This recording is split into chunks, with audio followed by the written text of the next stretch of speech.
Democracy in America. Democracy in America, quotations from a book.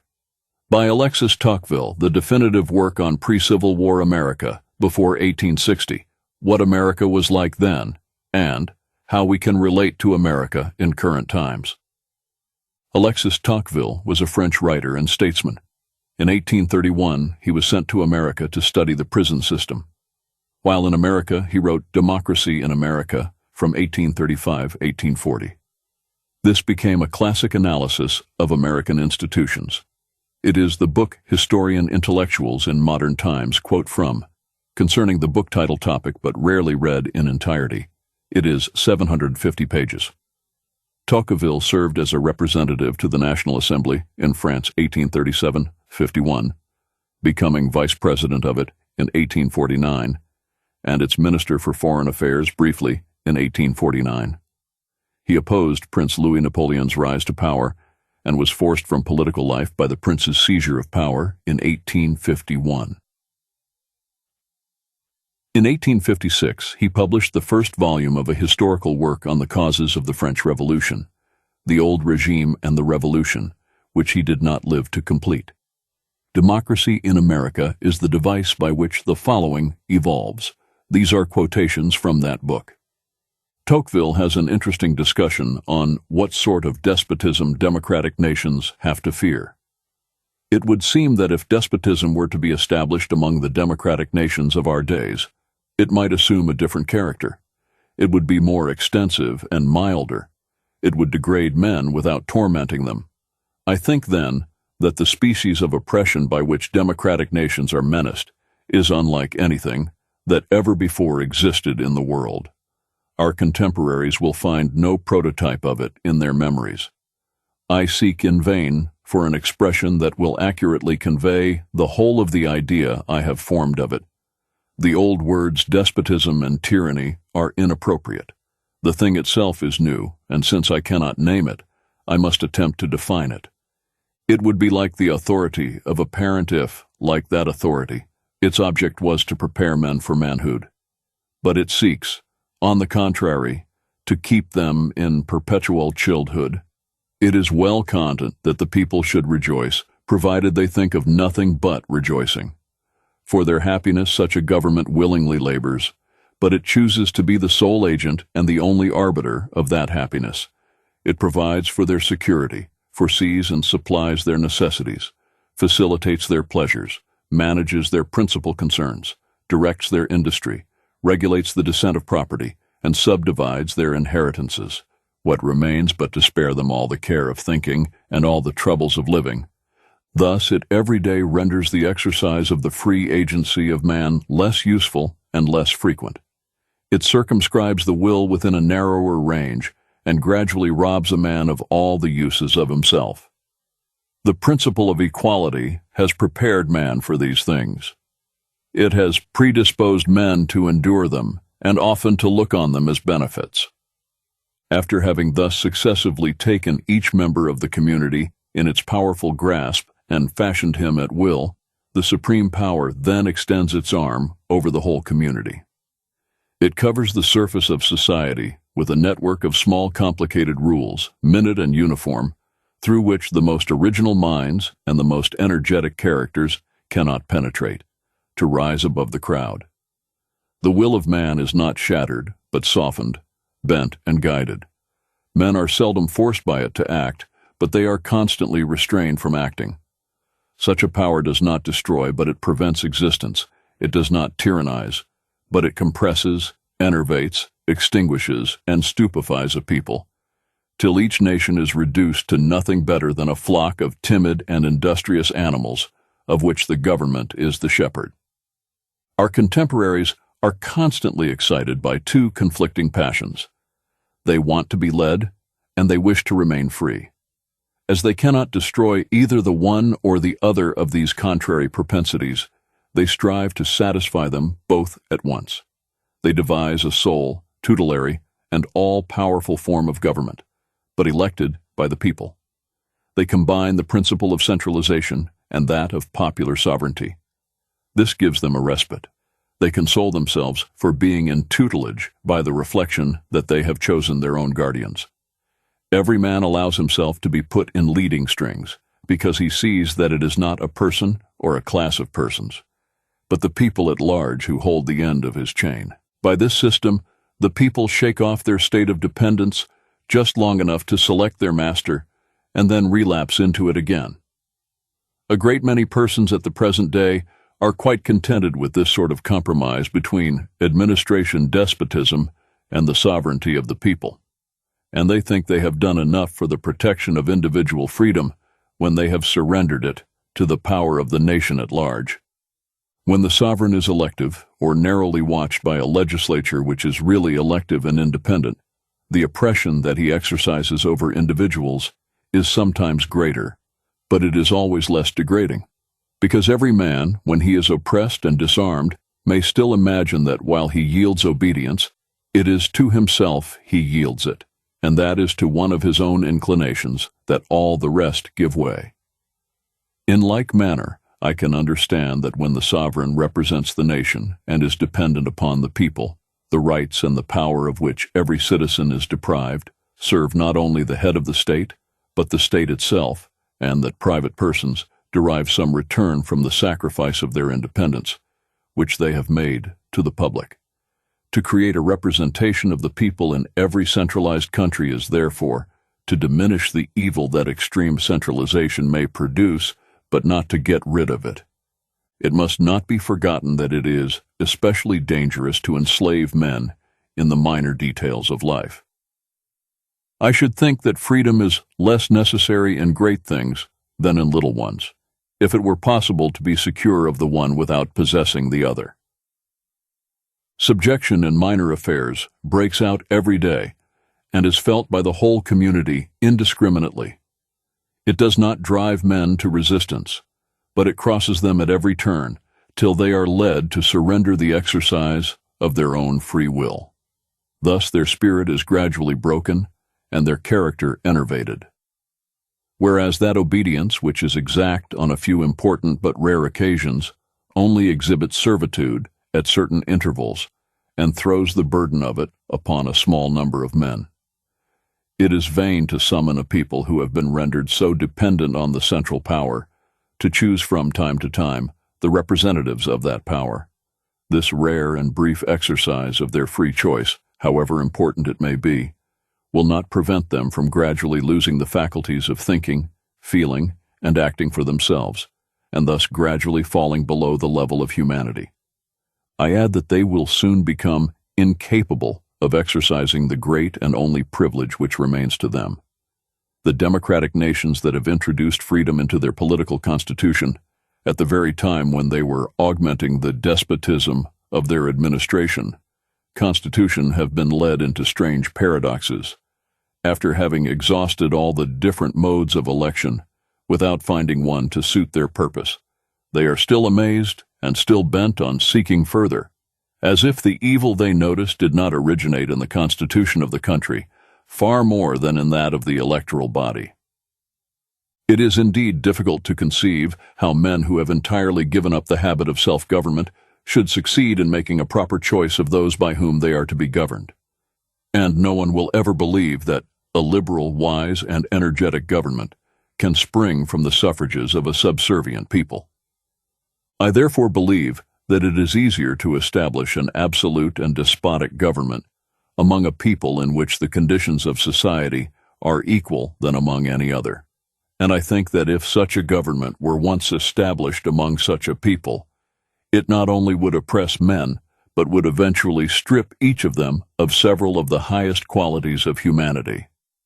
Despotism, therefore, appears to me particularly to be dreaded in democratic times. It would seem as if the rulers of our time sought only to use men in order to make things great.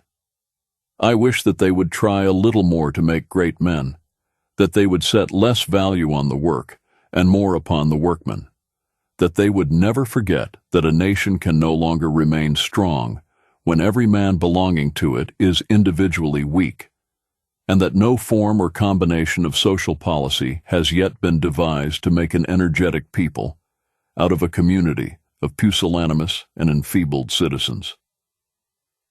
The nations of our time cannot prevent the conditions of men from becoming equal, but it depends upon themselves whether the principle of equality is to lead them to servitude, to knowledge or barbarism, to prosperity or wretchedness.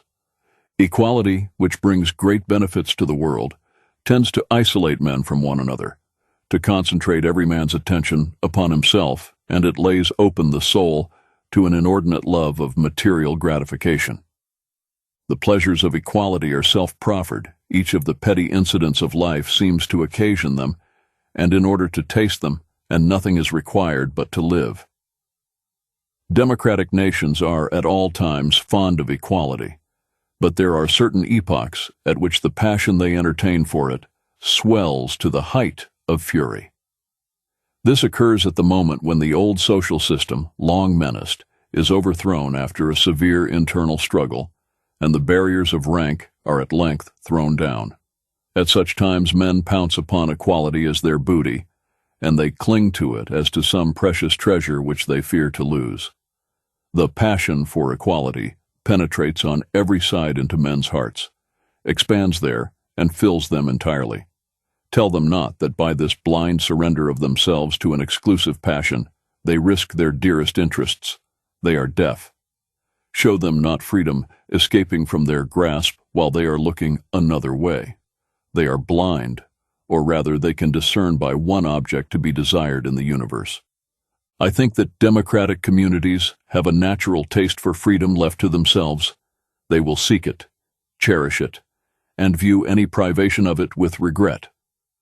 But for equality, their passion is ardent, insatiable, incessant, and invincible. They call for equality and freedom, and if they cannot obtain that, they still call for equality and slavery. They will endure poverty, servitude, barbarism, but they will not endure aristocracy. This is true at all times, and especially in our own day. All men and all powers seeking to cope with this irresistible passion will be overthrown and destroyed by it. In our age, freedom cannot be established without it, and despotism itself cannot reign without its support. The vices which despotism produces are precisely those which equality fosters. These two things perniciously complete and assist each other. Equality places men side by side, unconnected by any common tie. Despotism raises barriers to keep them asunder. The former predisposes them not to consider their fellow creatures. The latter makes general indifference a sort of public virtue. Slavery and the African. Throughout the book, Tocqueville discusses his views on the tyranny and oppression of the slave state. He leaves no doubt in the mind of the reader that slavery was an abomination hell on earth. And as with other material presented within this writing, he presents interesting observations, perhaps prophecy visions, on the long-term effects of the black arrival on the shores of America. Selected passages are presented. As long as the Negro remains a slave, he may be kept in a condition not far removed from that of the brutes. But with his liberty, he cannot but acquire a degree of instruction that will enable him to appreciate his misfortunes and to discern a remedy for them. Moreover, there exists a singular principle of relative justice which is firmly implanted in the human heart. Men are much more forcibly struck by those inequalities which exist within the same class than by those which may be noted between different classes. One can understand slavery, but how can one allow several millions of citizens to exist under a load of eternal infamy and hereditary wretchedness? In the North, the population of freed Negroes feels these hardships and indignities, but its numbers and its powers are small, while in the South it would be numerous and strong. As soon as it is admitted that the whites and the emancipated blacks are placed upon the same territory, in the situation of two foreign communities, it will readily be understood that there are but two chances for the future. The Negroes and the whites must either wholly part, separate, or wholly mingle. I have already expressed my conviction that the latter is highly improbable. Nothing is more clearly written in the Book of Destiny than the emancipation of the blacks, and it is equally certain that the two races will never live in a state of equal freedom under the same government So insurmountable are the barriers which nature, habit, opinion have established between them. I do not believe the white and black races will ever live, in any country, upon an equal footing. But I believe the difficulty to be still greater in the United States than elsewhere. An isolated individual may surmount the prejudices of religion, of his country, or of his race. And if this individual is a king, he may effect surprising changes in society. But a whole people cannot rise, as it were, above itself. A despot, who should subject the Americans and their former slaves to the joke, might perhaps succeed in commingling their races. But as long as the American democracy remains in the head of affairs, no one will undertake so difficult a task, and it may be foreseen that the freer the white population of the United States becomes, the more isolated will it remain. The pride of origin, which is natural to the English, is singularly augmented by the personal pride that democratic liberty fosters among the Americans. The white citizens of the United States is proud of his race and proud of himself. But if the whites and the Negroes do not intermingle in the north of the Union, how should they mix in the South? Can it be supposed for an instant that an American of the southern states, placed as he must forever be between the white man, with all his physical and moral superiority, and the Negro, will ever think of being confounded with the latter? The Americans of the southern states have two powerful passions which will always keep them aloof. The first is the fear of being assimilated to the Negroes, their former slaves, and the second, the dread of sinking below the whites, their neighbors. If I were called upon to predict the future, I should say that the abolition of slavery in the South will, in the common course of things, increase the repugnance of the white population for the blacks. I base this opinion upon the analogous observation I have already made in the North. I have remarked that the white inhabitants of the North avoid the Negroes with increasing care in proportion, as the legal barriers of separation are removed by the legislature. And why should not the same result take place in the South? In the North, the whites are deterred from intermingling with the blacks by an imaginary danger. In the South, where the danger would be real, I cannot believe that the fear would be less. If, on the other hand, it be admitted, and the fact is unquestionable, that the colored population perpetually accumulate in the extreme South and increase more rapidly than the whites, and if, on the other hand, it be allowed that it is impossible to foresee a time at which the whites and the blacks will be so intermingled as to derive the same benefits from society, must it not be inferred that the blacks and the whites will, sooner or later, come to open strife in the southern states?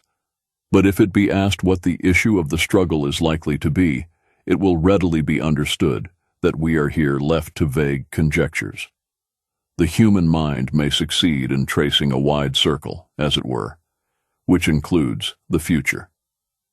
But within that circle, chance rules and eludes all our foresight. In every picture of the future there is a dim spot which the eye of the understanding cannot penetrate.